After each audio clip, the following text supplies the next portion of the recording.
सनंदन, तुमने आज ज्ञानहीन होकर यह क्या कर डाला। इस प्रकार से निष्ठुर नरहत्या रूपी घोर पाप कार्य का अनुष्ठान तुमने क्यों किया। सनंदन,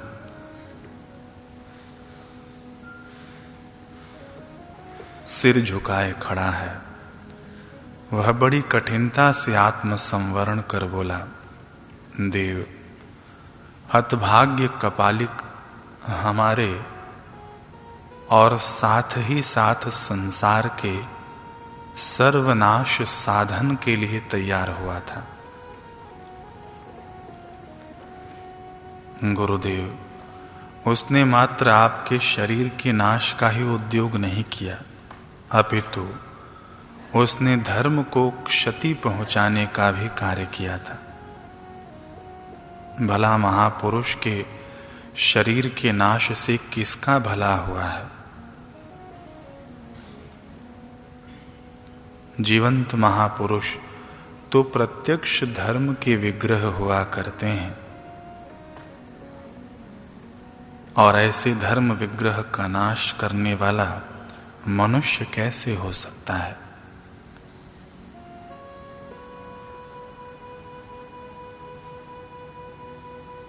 जिससे इस धरा पर अनेक पिपासु एवं जिज्ञासु की तृषा शांत होती है, ऐसे ज्ञान सिंधु के नाश से किसका मंगल होता है।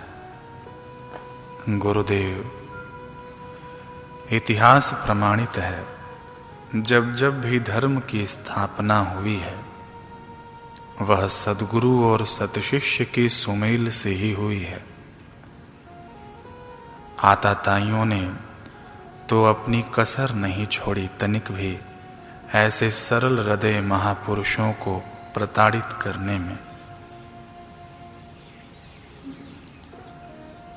धर्म की हानि रावण या कंस से नहीं होती है। हर युग में धर्म की हानि रावण और कंस जैसे वृत्तियों को धारण करने वाले मनुष्य रूप में पशुओं से ही हुआ करती है। देव, आज ज्ञान सूर्य सदा के लिए अंत हो जाता, वह खड्ग से आपका शिर छेदन करने लगा था। मैं कई दिन से उसकी विचित्र गतिविधियों और कार्यकलापों का पर्यवेक्षण कर रहा था। मेरी धारणा थी कि यह दुष्ट कपालिक जरूर कोई ऐसा कांड उपस्थित करेगा, परंतु वह जो कुछ करने लगा था उसकी तो मुझे स्वप्न में भी कल्पना नहीं हुई थी। देव, क्या आपकी हत्या को मैं अपनी आंखों से देखता? कौन वह हतभाग्य शिष्य होगा जो अपने गुरु की हत्या अपने आंखों से देखे। गुरु को कष्ट में देखकर भी कौन वह हतभाग्य शिष्य होगा जो क्रियाशील न हो जाए। देव, मुझे न रहा गया, क्योंकि आप ही हमारे सर्वस्व हैं। मैं अपनी ही आंखों के समक्ष आपके शरीर का नाश होते नहीं देख सकता था। मैंने जब देखा कि वह अपनी कुटिल और क्रूर मति के अनुसार अपना कार्य करने को तैयार हो गया है, तो मैंने जंगल और झाड़ियों की ओट में से निकलकर नरसिंह मंत्र का सहारा लेकर उसका खड्ग छीन लिया और उससे उसी का शिर छेदन कर पृथ्वी पर से पाप का बोझ उतार दिया। ऐसे आताताइयों का जो महापुरुषों को क्षति पहुंचाते हैं, उनका नाश होना ही उचित है।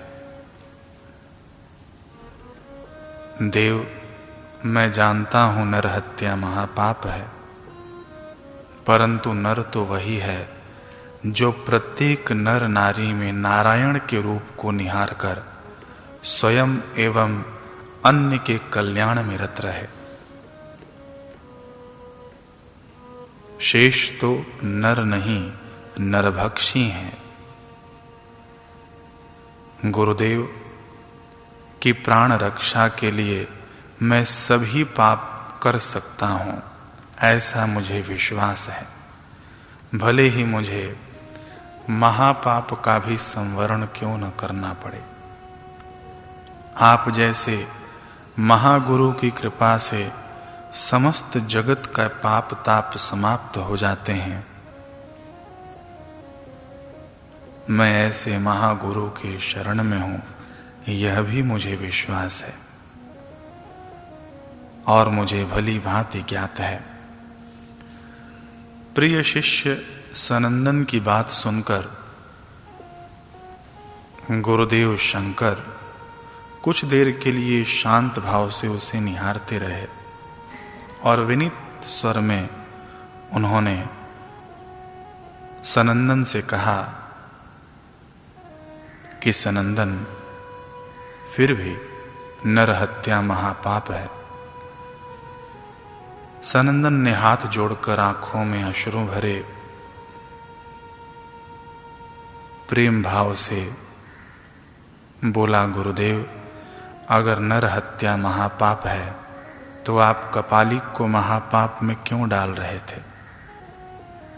और देव, यदि ऐसे ही नर हत्या के उपलक्ष्य में हमारे नारायण सुरक्षित रह जाएं, तो महापाप भी मुझे स्वीकार्य है।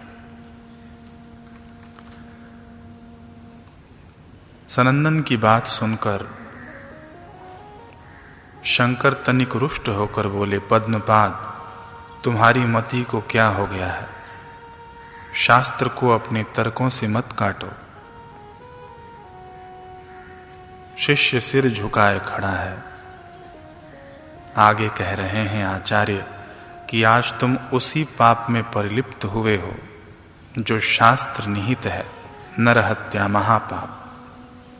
जीवन संसार में मूल्यवान सामग्री है, उस सामग्री को जो ध्वंस करता है वह अवश्य महापाप में लिप्त होता है। परम सौभाग्य फल से तुमको आत्म तत्व का ज्ञान सुनने को मिला है, सेवा का पुण्य फल है तुम्हारे पास। अब आत्मा के यथार्थ स्वरूप को समझने में तुम समर्थ हुए हो। तुम परमात्मा की शरण में अपनी आत्मा को स्थित करो। आत्म तत्व में स्थिति का प्रयत्न अब तीव्र कर दो, क्योंकि उस परमात्मा की शरण में जाने से ही तुम्हारे इस पाप ताप से परित्राण होगा, शुद्ध होगे। जाओ सनंदन, जाओ। आत्म उद्धार के लिए सतत प्रयत्न करो, इससे तुम्हारा परम कल्याण होगा। इतना कहकर आचार्य ने सनंदन के पाप त्राण हेतु उन्हें एकांत में भेज दिया और साधना द्वारा आत्म तत्व की उपलब्धि का निर्देश दिया। सनंदन एकांत में जाकर गुरु द्वारा उपदिष्ट मार्ग में लग गए और अपना आत्म कल्याण की ओर बढ़ चले। आचार्य शंकर ने अपने शिष्यों सहित पूरे भारत भर में भ्रमण किया। भ्रमण करते करते श्रृंगेरी नगर पहुंचे। वह नगर उन्हें भाया और वहां पर श्रृंगेरी मठ की स्थापना हुई। श्रृंगेरी में निवास करते समय गिरि नामक एक ब्राह्मण युवक आचार्य की शरण में मोक्ष प्राप्ति का उद्देश्य लेकर उपस्थित हुआ। वह नवयुवक विशेष पढ़ा लिखा नहीं था। देव भक्ति का फल उसे इस प्रकार मिला कि आचार्य शंकर के प्रति उसकी भक्ति जाग गई। उनके दर्शन करते ही, प्रथम दर्शन में ही गिरि के नयन अश्रुओं से पूरित हो उठे। उसको ऐसा प्रतीत हुआ कि कई जन्मों से इनका और मेरा रिश्ता है, और प्रायः कुछ ऐसी ही अवस्था हुआ करती है जब सतशिष्य प्रथम दर्शन अपने ब्रह्मवेत्ता गुरु का करता है। उसके अंतस में तब यही प्रस्फुटित होता है कि हाय, न जाने कब से बिछड़ा था इनसे। गिरी का भी कुछ ऐसा ही हाल था। उसने आचार्य से दोनों हाथ जोड़कर उनके पास रहने की आज्ञा मांगी। आचार्य ने स्वीकृति दे दी। गिरी अपनी आज्ञाकारिता, कर्मठता, सत्यवादिता और अल्प भाषण के लिए प्रसिद्ध था।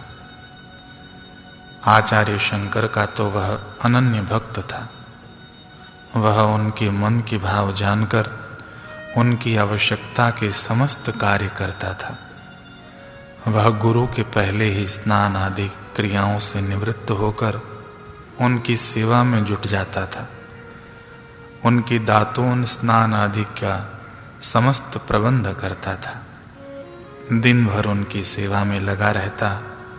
सोते समय उनके पैरों को बड़ी कुशलता से दबाता। वह छाया की भांति आचार्य शंकर के पीछे पीछे लगा रहता। गुरु के समीप वह कभी जमाई नहीं लेता, अर्थात आलस्य एवं प्रमाद नहीं करता। न पैर फैलाकर बैठता। आज्ञा की कभी उपेक्षा न करता, तुरंत उसका पालन करता। गिरी मितभाषी था, केवल काम की ही बातें बोलता। गुरुदेव के आगे कभी खड़ा नहीं होता। गुरु के खड़े होने पर खड़ा हो जाता और उनके चलने पर पीछे पीछे चलने लगता। गुरु के कुछ बोलने पर उनके वचनों को श्रद्धा और विनीत भाव से सुनता था। बिना कुछ कहे भी उनके हित साधन में अहर्निश निरत रहता था। निरलस भाव से गुरु की सेवा में प्रतिक्षण लगा रहता। आचार्य के शिष्य अपने पांडित्य और विद्वत्ता के लिए तो प्रसिद्ध थे ही, उनमें शास्त्र विवेचन की अद्भुत क्षमता थी। और इस दृष्टि से तो गिरी निरा अनपढ़ था। अन्य शिष्यों की अपेक्षा वह शून्य था, परंतु उसकी गुरु भक्ति और शास्त्र निष्ठा अतुलनीय थी। गुरुदेव जब शिष्यों को अध्यात्म शास्त्र का अध्ययन कराते, तब गिरी भी श्रद्धा भाव से गुरु के समीप बैठकर ध्यान पूर्वक उनकी सारी बातें सुना करता था। कभी उसमें व्यतिक्रमण नहीं होता था। उसने संस्कृत का कभी अध्ययन नहीं किया, ना ही गिरी को कोई अक्षर ज्ञान ही था ठीक से।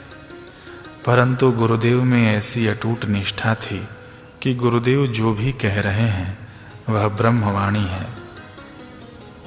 ब्रह्मवाणी मानकर खूब श्रद्धा से सुनता। एक दिन गिरी तुंगभद्रा नदी के तट पर अपने गुरुदेव के वस्त्र एवं बर्तन धो रहा था। इस क्रिया में उसे लौटने में कुछ विलंब हो गया। इधर आचार्य के अध्यापन का समय आ गया। शिष्यगण एकत्र हो गए। शांति पाठ शुरू हो गया। आचार्य ने देखा कि शिष्यों ने शांति पाठ प्रारंभ कर दिया है, तो उन्होंने कहा, अभी थोड़ी और प्रतीक्षा करो, गिरी आता ही होगा। कुछ देर प्रतीक्षा की गई, परंतु गिरी तब भी नहीं लौटा। इस पर शिष्य पद्मपाद ने आचार्य शंकर से कहा, दीवाल की ओर इशारा करते हुए, कि गुरुदेव, आप किसकी प्रतीक्षा कर रहे हैं जिसकी बुद्धि इस दीवाल के समान जड़ है? क्या वह शास्त्र समझने में समर्थ होगा? उसे तो अक्षर ज्ञान भी नहीं, तब फिर वह संस्कृत के गूढ़ अर्थ को कैसे समझ पाएगा? आचार्य शंकर ने पद्मपाद के प्रश्न को सामान्य भाव से उत्तर दिया कि पद्मपाद, यह सत्य है कि गिरि समझ नहीं सकता, परंतु वह अत्यंत श्रद्धा भाव से ध्याननिष्ठ और एकाग्रचित्त होकर सब कुछ सुनता तो है। इधर आचार्य ने शिष्यों के अहंकार को दूर करना चाहा।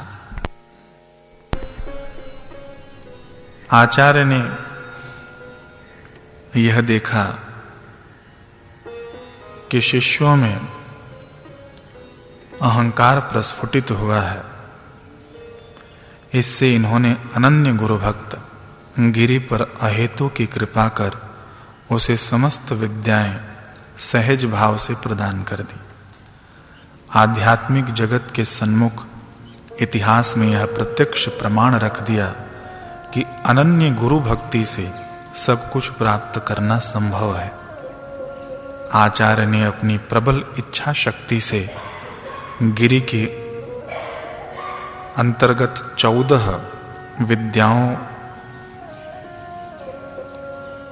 विद्याओं को समाविष्ट कर दिया। 4 वेद, 6 वेदांग, शिक्षा, कल्प, निरुक्त, छंद, ज्योतिष और व्याकरण, पुराण, न्याय, मीमांसा और धर्मशास्त्र, इनकी गणना 14 विद्याओं के अंतर्गत की जाती है। अपने संकल्प से यह सब आचार्य ने गिरि में स्थापित कर दिया। उधर नदी में कपड़े व बर्तन धोते हुए गिरि को यह प्रत्यक्षानुभूति हुई कि गुरुदेव मेरे ऊपर अत्यधिक प्रसन्न हैं और साथ ही साथ अमोघ आशीर्वाद दे रहे हैं। उसे भासित हुआ कि गुरुदेव उसे बुला रहे हैं। उसका अंतःकरण दिव्य ज्ञान से उद्भासित हो गया। उसे यह अनुभव हुआ कि समस्त विद्याओं पर उसको पूर्ण अधिकार प्राप्त हो गया है। उसका संपूर्ण अंतःकरण अनिर्वचनीय आनंद से परिपूर्ण हो गया। गिरि उठा और लौट पड़ा गुरुदेव की ओर। नदी से लौटते समय उसके मन में ऐसा भाव आया कि उसकी चिंतन धारा छंदोबद्ध होकर कविता के रूप में स्वतः प्रवाहित हो रही है। विदिता अखिल शास्त्र सुधा जलधे महितोपनिषद कथितार्थ निधे हृदये कलये विमलम चरणम भव शंकर देशिक मे शरणम। भावावेश में मधुर स्वर से कविता का गान करता हुआ गिरि आचार्य शंकर के समीप उपस्थित होकर उनकी चरण वंदना करने लगा। करुणा वरुणालय पालय माम भव सागर दुख विदून हृदम रचयाखिल दर्शन तत्व विदम भव शंकर देशिक मे शरणम। हे गुरुदेव, मैं आपकी शरण में हूँ। करुणा वरुणालय पालय माम भवसागर दुख विदून हृदम रचयाखिल दर्शन तत्व विदम भव शंकर देशिक मे शरणम।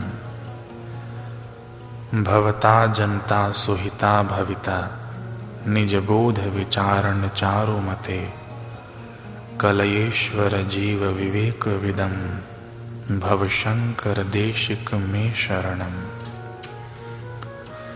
भवैव भवानिति मे नितराम समजायत चेतसि कौतिकित्वा।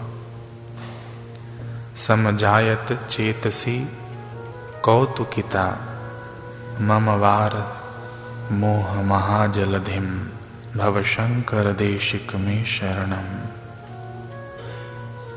सुकृते अधिकृते बहुधा भवतो भविता समदर्शन लालसता अति दीनमिमं परिपालय मां भवशंकर देशिक मे शरणम्।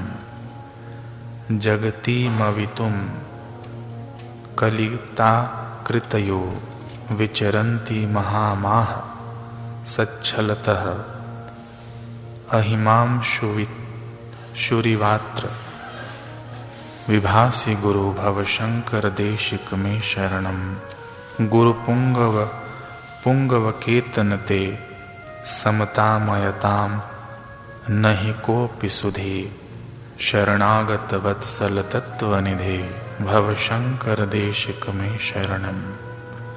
विदिता न मया विशदैक कला न च किंचन कांचनमस्ति गुरो धृतमेव विदेहि कृपां सहजां भवशंकर देशिक मे शरणम्।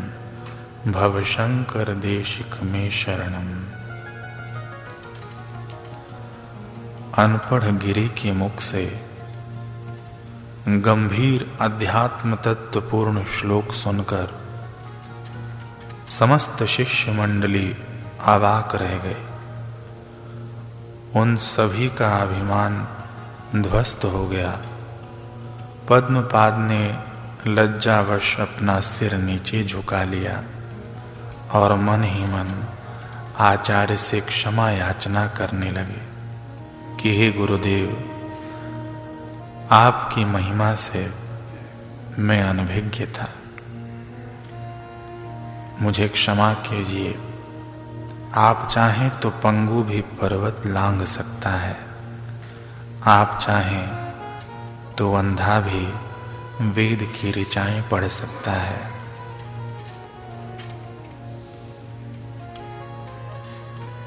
मन ही मन पद्मपाद क्षमा याचना करने लगे। इस प्रकार आचार्य के परम अनुग्रह से गिरि ने तत्काल सभी विद्याएं प्राप्त कर लीं। उसने ललित तोटक छंद में आचार्य शंकर की स्तुति की थी। इससे आचार्य ने उसका नाम तोटकाचार्य रखा। सभी को यह ज्ञात हो गया कि गुरु की अलौकिक कृपा से ही गिरि समस्त विद्याओं का स्वामी बन गया। श्रृंगेरी के सभी लोगों में यह अलौकिक घटना की चर्चा का प्रमुख विषय बन गई।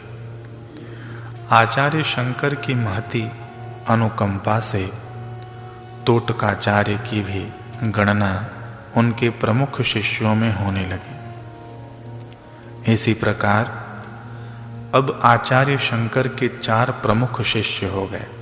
पहले पद्मपादाचार्य, जिनका हमने प्रसंग सुना कि वे नदी को लांघ कर चले आए, हर पग पर उनके पद्म उभर आया, इसलिए उनका नाम पद्मपादाचार्य रखा गया।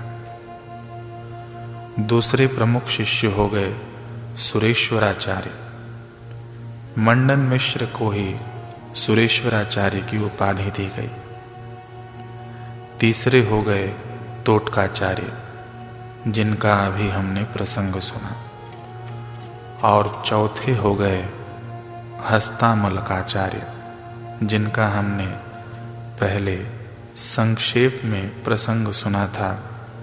अब हम विस्तृत उनके प्रसंग पर प्रकाश डालेंगे। चारों शिष्यों की महान विलक्षणता देखकर विद्वान और बुद्धिमान लोग इस प्रकार कहने लगे कि ये चारों शिष्य 4 पुरुषार्थ अर्थ, धर्म, काम और मोक्ष हैं, अथवा चारों वेद ऋक्, यजु, साम और अथर्व हैं, अथवा 4 प्रकार के मोक्ष हैं, सालोक्य, सामीप्य, सादृश्य और सायुज्य, अथवा ब्रह्मा जी के 4 मुख हैं। ब्रह्मज्ञान प्राप्ति करने वाले मुमुक्षुओं के लिए आचार्य शंकर ने अद्वैत ज्ञान की शिक्षा देकर मुक्ति मार्ग सुलभ बना दिया। आचार्य शंकर श्री बलि नामक अग्रहार में गए। अग्रहार उस गांव को कहा जाता है जिसमें केवल ब्राह्मणों का निवास रहता है। उस अग्रहार में 2 सहस्त्र ब्राह्मण रहते थे। वहां के सभी ब्राह्मण कर्मकांडी, वेदज्ञ और सदाचारी थे। यज्ञानुष्ठान और स्वाध्याय के अतिरिक्त उन्हें किसी और काम से मतलब नहीं था। वहां अल्प आयु में किसी की मृत्यु नहीं होती थी। उस ग्राम में प्रभाकर नामक एक प्रतिष्ठित मीमांसक, वेदज्ञ, सदाचारी ब्राह्मण रहते थे। सगे संबंधी उनकी बहुत प्रतिष्ठा करते थे और आसपास के लोगों पर उनका बहुत प्रभाव था, परंतु इतने पर भी वे दुखी रहते थे। उनके दुख के कारण उनके इकलौते पुत्र पृथ्वीधर की जड़ता थी। 13 वर्ष की अवस्था होने पर भी पृथ्वीधर नितांत जड़ तथा गूंगा था। इस कारण ब्राह्मण दंपत्ति के मन में सदैव शांति और चिंता रहती थी।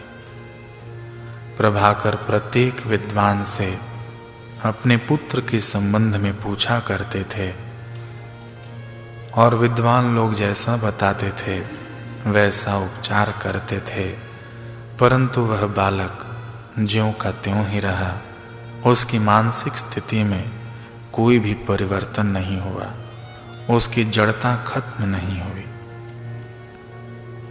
प्रभाकर को यह ज्ञात हुआ कि अलौकिक शक्ति संपन्न शास्त्रज्ञ आचार्य शंकर इस गांव में पधारे हैं।